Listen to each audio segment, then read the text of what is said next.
فكان من أهل المحبة وأهل الخدمة، فقالوا لي هذا قبل مجلس رسول الله صلى الله عليه وسلم كان يقتل الناس بالأجرة. Bahkan beliau berkata, pernah suatu ketika yang diajarkan tadi orang yang tidak pernah sholat, yang melakukan perbuatan maksiat tadi, sekarang mereka sudah menjadi para pejuang untuk Rasulullah. Mereka berkhidmat untuk Rasulullah. Di majelis Rasulullah mereka betul-betul berjuang dan mereka menyebarkan ini ajaran hingga kemana-mana. Bahkan di dalam beliau pernah mendengar suatu majelis ketika beliau dikenalkan sama mereka yang pengurus majelis Rasulullah tersebut, ada di antara mereka yang ternyata dulunya adalah pembunuh bayaran. Mereka disuruh membunuh orang untuk mendapatkan uang, tapi kembali jalan menuju Allah dan menjadi pejuang bagi majelis Rasulullah. كان ممن يقتل الناس وكانت له أجرة أظن بالروبية حقتكم هي تقريبا $3000 وقتل الكثير من الناس. Dan dia memang banyak dibunuh, banyak membunuh orang karena dia dibayar dengan sesuatu yang sangat padahal tidak mahal juga cuma 300.000 untuk nyawa orang. Tapi dari situ dia menjadi banyak sudah yang dibunuh, tapi Allah membuat itu. واليوم هذا الرجل من خاصة أهل الخدمة في مجلس رسول الله صلى الله عليه وسلم في بلده. Bahkan sekarang dia termasuk salah satu yang paling istimewa di dalam berkhidmat untuk majelis Rasulullah di kota tempat tinggal asalnya. ويستقبل العلماء والفضلاء والأخيار وحياته كلها في مجالس الذكر. Dan beliaulah yang mempersiapkan segala sesuatunya apabila membuat sebuah majelis Rasulullah, maka dia menyambut para ulamanya, membuat majelisnya sehingga berjalan sampai sekarang. المقصود من هذا الكلام أن نذكر أنفسنا وإياكم أنه لا نعرف حدا للمعصية، إنما كلنا من العصاة. الفرق أن الله عز وجل ستر معصيتنا عنكم، فلو اطلعتم على ما نحن فيه من معاصي لما قدمتمونا في المجالس. Beliau berkata, janganlah kita melihat sesuatu dari perbuatan yang salah tadi, karena semuanya kita yang memiliki kesalahan. Tapi hendaklah kita menghargai hal tersebut. Beliau bahkan mengatakan kalau seandainya Allah bukakan hijab di antara kita, mungkin nggak ada satu sama lain sama kita yang akan mau duduk di majelis karena tahu bukan satu sama lain. كل من يحضر لهذه المجالس إنما هو مرحب به، وليست المجالس مبنية على الكفاءة وعلى العلم، إنما لو كانت الكفاءة في المجلس واجبة لكان رسول الله صلى الله عليه وسلم يجلس وحده، لأنه لا يكافئه أحد من خلق الله. Ini majelis kebaikan tidak mungkin dibangun atas dasar kesetarataan atau sama-sama menjadi yang bagus. Bayangkan kalau seandainya Nabi Muhammad hanya duduk dengan orang yang sekufu, yang setara dengannya, laksana Nabi nggak akan berkumpul dengan para sahabatnya. Karena tidak ada orang yang pernah setara dengan Nabi Muhammad bin Abdullah Sallallahu Alaihi Wasallam. Tapi najis dibangun atas dasar niat yang baik. هكذا ولو كان سيدي الحبيب عمر على الكفاءة يجالس لجلس وحده، ولو كان سيدنا الإمام إدريس لجلس وحده، لو كان سيدي الفقيه المقدم لجلس وحده، لو كانت الكفاءة مطلوبة في المجالس وجوبا لجلس كل هؤلاء الأخيار وحدهم، لأنهم سادات الزمان الذي كانوا فيه وسادات المكان الذين كانوا فيه. Bayangkan, beliau berkata seandainya kita merasa diri kita hanya pantas duduk sama yang setara dengan kita, selevel dengan kita, laksana Habib bin Umar bin Muhammad bin Salman, dia nggak akan kumpul, dia akan sendiri. Laksana Syed Ahmad Idris akan berkumpul sendiri. Laksana Sayyidina Faqihil Muqaddam, kepala dari Balawi, dia nggak akan berkumpul. Nanti dia ada yang setara di zamannya. Dia adalah pemimpin di zamannya. وكان قد أكرمني الله في عام 2012 في عيد ميلادي في ديسمبر، وكنت زرت جاكرتا. كان سيدي الحبيب عمر وسيدي الحبيب منذر حاضران، ومن جمال المعاملة الكريمة التي رأيناها بين سيد الحبيب منذر وسيدنا الحبيب عمر أنه حتى لو كان يكلمه في الهاتف وسيد الحبيب منذر في السيارة كان يخرج من السيارة ويجلس أرضا ويكلم الحبيب عمر بكمال الإجلال، فهذا الإجلال جعله يرث قبل غيره وجعله يصل له من النورانية والأخلاق المحمدية عن طريق شيخنا وشيخ سيد الحبيب عمر ما وصل إليه. ولما انتقل إلى الدار الآخرة وعمره 40 كان وصل إلى المحبة وإلى الدعوة إلى الله ما وصل إليه بفضل وبركة هذا الأدب الذي كان يتأدب به. ما شاء الله. Jadi Habib dan Munzir bin Fuad al-Musawa ketika bagaimana beliau mendapatkan kedudukan ini semua, karena bahkan beliau pernah menyaksikan suatu ketika Munzir hanya ingin mendapatkan telepon dari Habib bin Umar bin Muhammad bin Salim bin Habib. beliau memerintahkan untuk tenang terlebih dahulu karena dia ingin berbicara dengan rasa hormat yang sangat tinggi. Bahkan dalam Al-Quran beliau berbicara, dan dengan rasa ta'zim ini beliau mendapatkan sesuatu yang luar biasa daripada cahaya Allah yang diturunkan oleh gurunya Habib bin Umar bin Muhammad bin Salim bin Habib, sehingga mendapatkan rasa yang luar biasa. Bahkan umurnya baru 40, tapi luar biasa kedudukan yang sangat tinggi didapatkannya. وقد رأى قبل وفاته رضي الله عنه سيدنا الحبيب عمر مع سيدنا مصطفى صلى الله عليه وسلم في البيت، وكان أخبراه أنه سيفد عليهما قريبا، وكان هذا من كرامات سيد الحبيب منذر. وهذا النظر في هذه الوجوه المحبة أن تشوق لآل رسول الله صلى الله عليه وسلم في ميزان حسناتكم وحسناته إلى يوم القيامة إن شاء الله. Jadi Habib Umar bin Muhammad bin Salim bin Syafi'i ketika berkumpul bersama dengan Habib bin Mundir menceritakan tentang Habib bin Mundir ini adalah salah satu kebaikan yang Allah berikan di zaman, karena rasa ta'zim beliau kepada gurunya dan kepada Sayyidul Wujud Muhammad bin Abdullah sallallahu.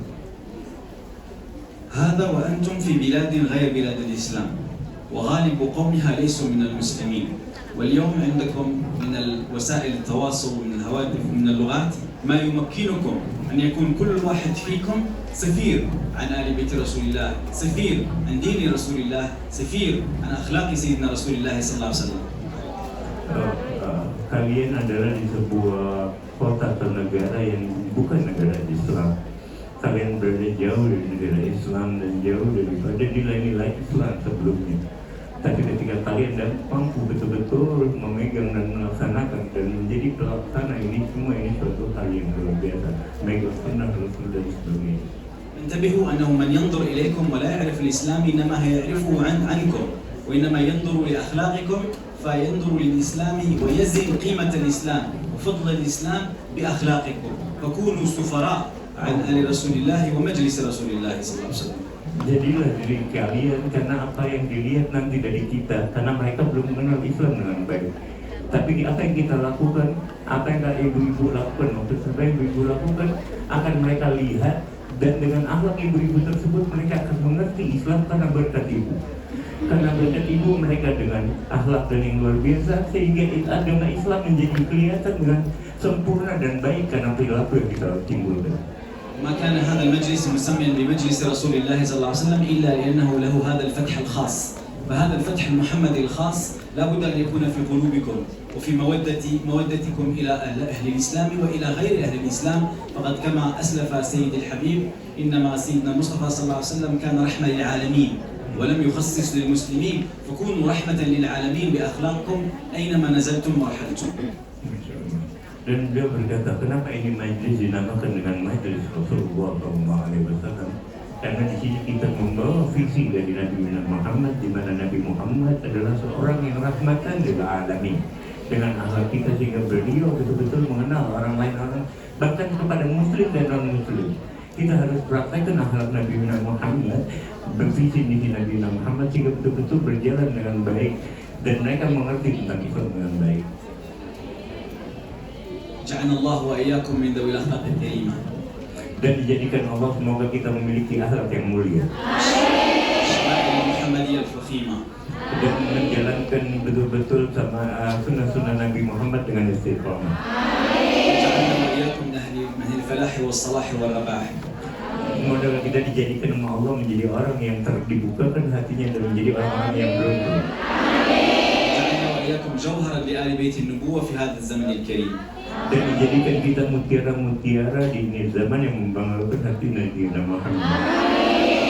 من الصالحات ومن اتصل بكم. Dan dijadikan kita wanita-wanita solehat yang dan وحفظ الله هيبة وجلالة ومقام هذا المجلس الكريم.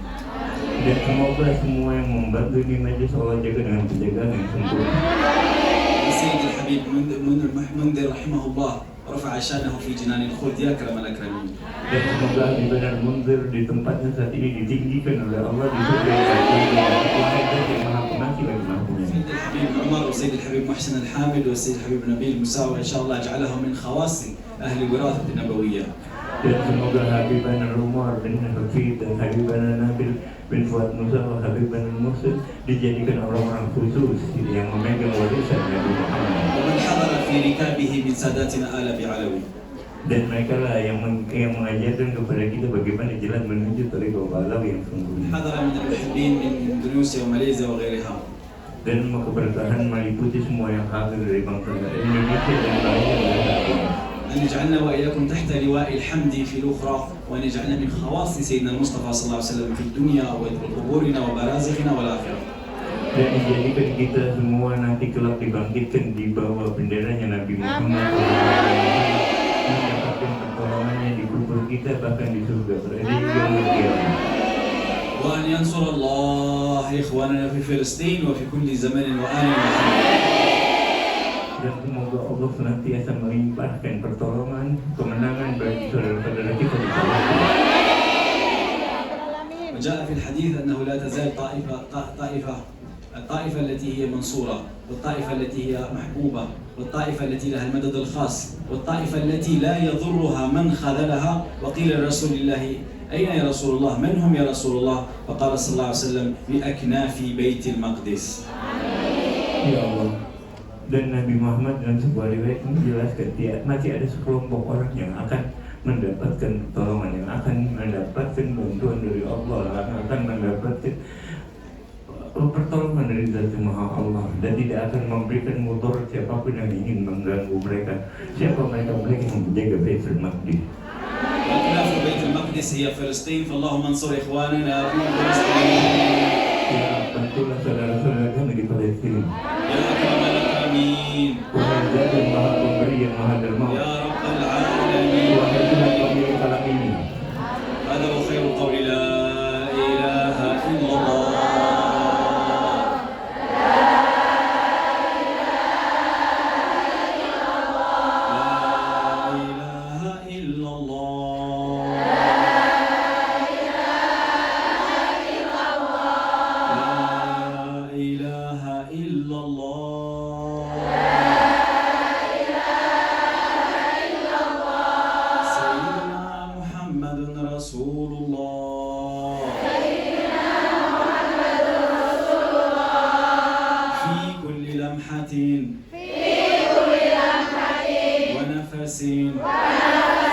عدد ما وسعه علم الله. اللهم اجعلها حرزا وخاتما على قلوبنا وقلوبكم، وجعلنا بحقيقتها واجعلنا من اهلها ومن الوراثة فيها يا اكرم الاكرمين يا رب العالمين. والى حضرة النبي سيدنا مولانا محمد صلى الله عليه واله وصحبه وسلم. بسر الفاتحة.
اللهم صل على